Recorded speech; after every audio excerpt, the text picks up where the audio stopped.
Yes, students, here is question number 27. छोड़ दें book को ना, इधर देखें. क्वेश्चन नंबर 27 मिल गया. ठीक है, तो स्टार्ट करते हैं जनाब. क्या कहा गया? The diagram shows a rectangle ABCD. Some coordinates are given. The diagonal AC has equation this. Find by calculation the coordinates of C and D. We have to find the coordinate of C and D.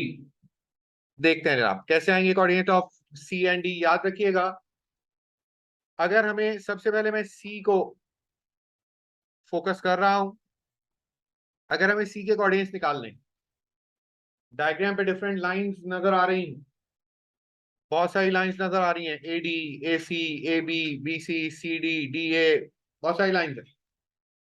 लेकिन C किन दो line से मिलकर बन रहा है? क्या मैं कह सकता हूं AC और BC से बनकर बन रहा है? ठीक है, AC की इक्वेशन मौजूद है हमारे पास. अगर मैं BC की इक्वेशन कैलकुलेट कर लूं और फिर इक्वेशंस को साइमल्टेनियसली सॉल्व कर लूं, तो क्या इंटरसेक्टिंग कोऑर्डिनेट आ जाएगा? C का कोऑर्डिनेट आ जाएगा? यस और नो? यस. तो जनाब सबसे पहले तो हमें टारगेट देखना होता है कि टारगेट क्या है हमारा. टारगेट ये है BC लाइन की इक्वेशन कैलकुलेट करना. तो अब आप देखिए, स्टार्ट करते हैं. First I am calculating gradient of line B, line AB. क्योंकि BC लाइन का ग्रेडियंट डायरेक्टली नहीं आ सकता, we have a single coordinate, तो AB का ग्रेडियंट हम कैलकुलेट कर रहे हैं, which is y2 minus y1 over x2 minus x1 minus 8 divided by 4 is -2. Any confusion? बोले, any confusion?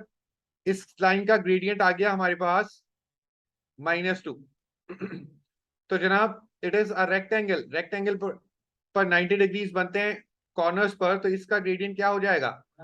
Negative reciprocal. Sign change करो और रेसिप्रोकल कर दो, तो -2 हुआ प्लस और 1/2 हो गया. Yes madam, here don't write anything, just look at the board.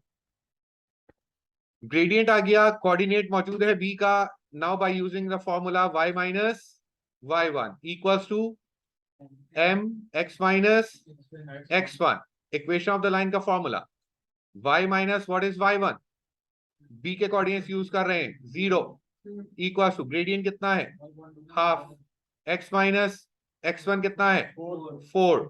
Cross multiply 2y equals to x minus 4. 2y equals to x minus 4. Equation कौन सी लाइन की आ गई जनाब? ये इक्वेशन कौन सी लाइन की आ गई जनाब? ये इक्वेशन कौन सी लाइन की आ गई जनाब? ये लाइन BC, नॉट AB.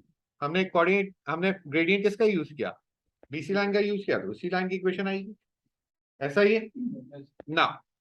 अब हमने BC लाइन की इक्वेशन और हमारे पास AC लाइन की इक्वेशन भी मौजूद है.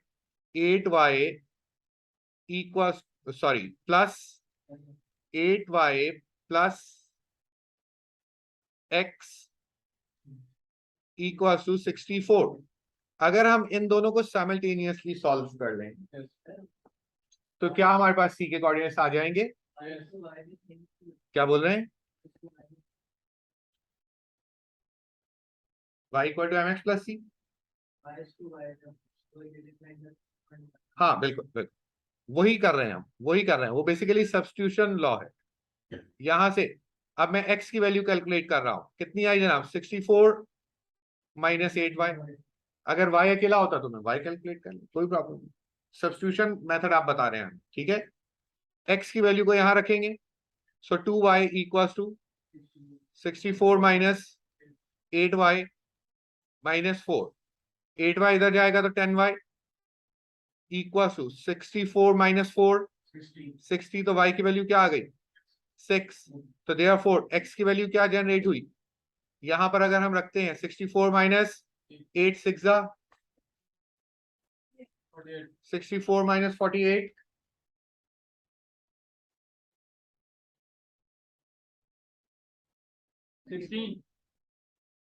किसके कोऑर्डिनेट्स आ गए?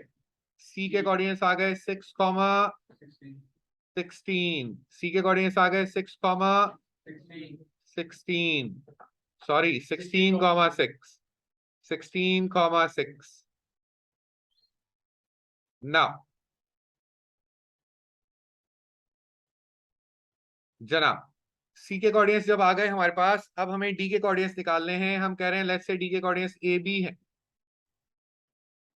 डी के कोऑर्डिनेट्स के लिए भी हम क्या कर सकते हैं, हम ए डी की इक्वेशन निकालें, सी डी की इक्वेशन निकालें, दोनों को साइमल्टेनियसली सॉल्व करें, डी के कोऑर्डिनेट्स आ जाएंगे. लेकिन हम ऐसे नहीं कर रहे. हम कैसे कर रहे हैं जनाब, हम कैलकुलेट कर रहे हैं mid point of A C. Mid point of A C. तो mid point of A C कैसे आएगा, x1 plus x2 by 2, 0 plus 16 divided by 2, 8, 8 plus 6 divided by 2, 7. ये आ गया मिड पॉइंट. मिड पॉइंट के कोऑर्डिनेट्स क्या आए, 8,7. क्या कोई प्रॉब्लम इसमें, नो. अब अगर मैं एक स्ट्रेट लाइन ये डायगोनल बनाऊं, हमें पता है रेक्टेंगल का डायगोनल अगर बनाया जाए तो मिड पॉइंट दोनों डायगोनल्स का सेम होता है. मिड पॉइंट दोनों डायगोनल्स का सेम होता है. मिड पॉइंट फॉर्मूला यूज करेंगे बीडी लाइन पर. x equals to x1 plus x2 by 2. बेटा what is the value of x, 8 equals to what is x1, 4, what is x2, a divided by 2. a की value कितनी आ गई, 8 to the 16, 16 minus 4, 12. और y equals to y1 plus y2 divided by 2. What is y? What is y?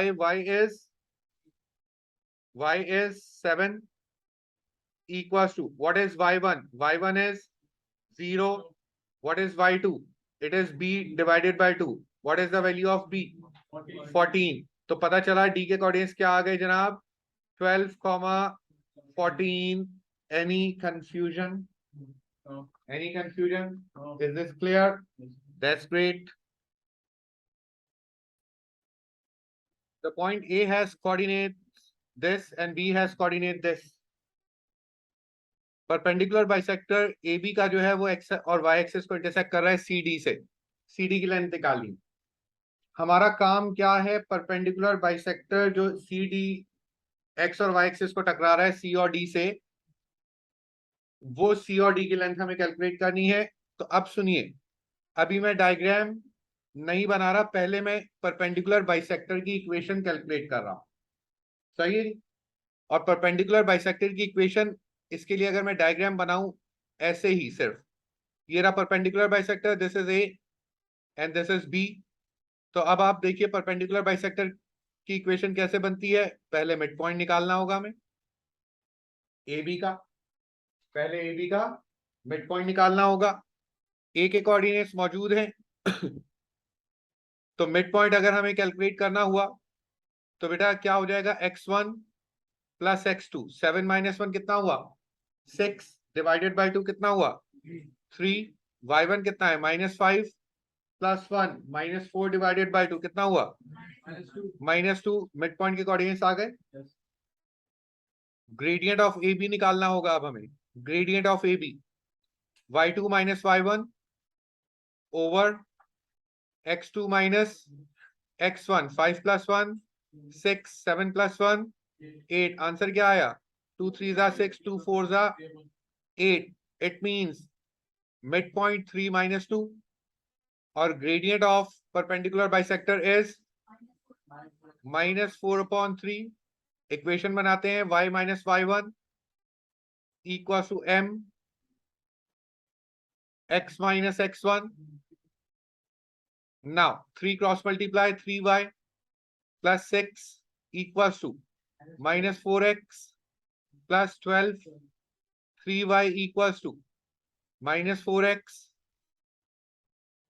plus 6. This is the equation of perpendicular bisector. अब हमारा काम start हुआ. अगर मैं डायग्राम बनाऊं तो आप देखिए, लेट्स से ये परपेंडिकुलर बाइसेक्टर है, ये टकरा रहा है एक्स एक्सिस को कहां से, सी से, और वाई एक्सिस को कहां से, डी से. सही. एक्स एक्सिस को सी से, वाई एक्सिस को डी से। जब भी एक्स एक्सिस के कोऑर्डिनेट्स निकाले जाएंगे तो y क्या हो जाएगा उसमें 0। जब भी y एक्सिस के कोऑर्डिनेट्स फाइंड करेंगे तो x क्या हो जाएगा 0। अब मजीद आगे वर्किंग स्टार्ट करते हैं। when y is 0, so what is x? X will be minus 6 upon minus 4. What is x? 3 upon 2. And when x is 0,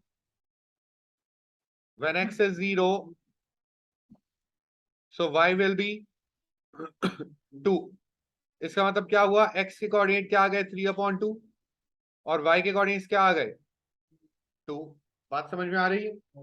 अब हमें डिस्टेंस कैलकुलेट करना है bye using distance formula.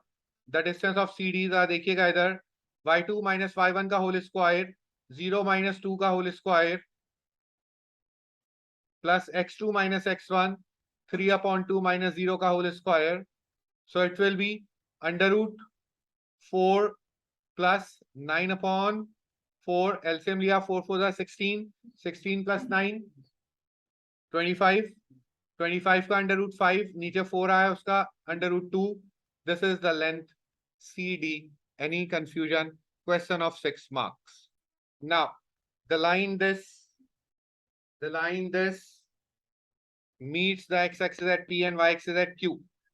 Again एक लाइन बनाते हैं जनाब, हमें नहीं पता है लाइन किस साइड से बन रही है, ऐसे ही हम एक लाइन बना देते हैं और उसके बाद फिर वर्किंग स्टार्ट करेंगे। The line this meets x-axis at P, y-axis at Q. Now अब देखिए दोबारा मैं कोऑर्डिनेट्स कैलकुलेट कर रहा हूं सबसे पहले P और Q के। ये लाइन की इक्वेशन नजर आ रही है ऊपर। Now x upon a plus y upon b equal to 1। अगर हम y को 0 रख दें तो क्या x की वैल्यू आ जाएगी। सो x अपॉन a, y 0 हो गया इक्वल टू 1, x की वैल्यू क्या आ गई a आ गई। अगर हम x को 0 रख दें तो क्या y की वैल्यू आ जाएगी, जी बिल्कुल आ जाएगी। तो y upon b equal to 1, तो y की वैल्यू क्या आ गई b आ गई। कोई प्रॉब्लम यहां तक clear? Any confusion boys? Stop working, look at the board. Now PQ की लेंथ कितनी है अंडर रूट 45।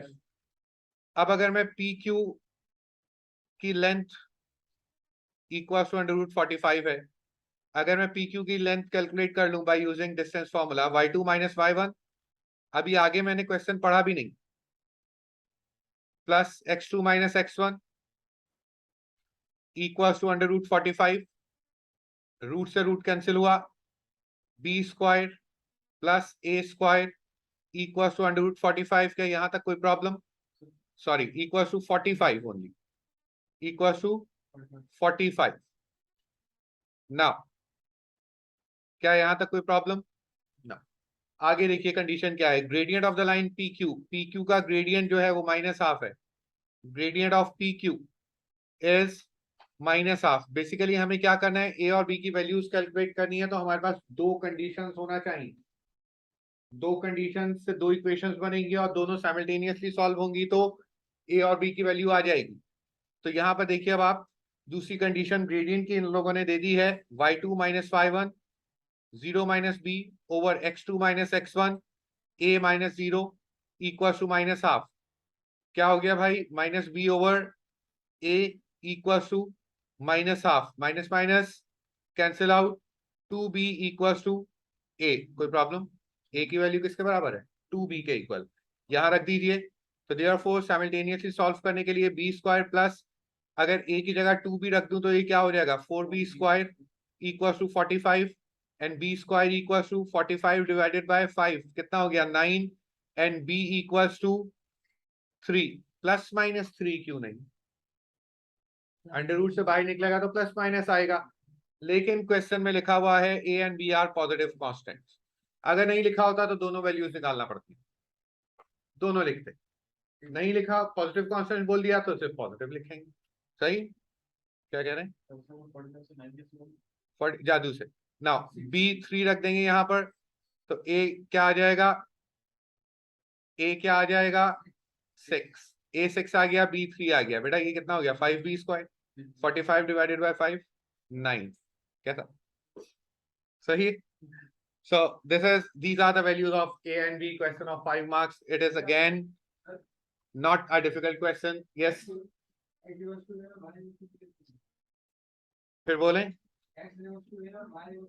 हाँ,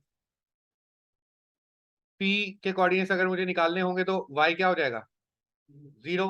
Y को अगर मैं 0 रख दूं तो ये सब खत्म। x upon A equal to 1, A cross multiply तो x इक्वल टू, तो P क्या हो गया a 0। इसी तरीके से Q क्या हो गया 0b। Clear? Now complete this question.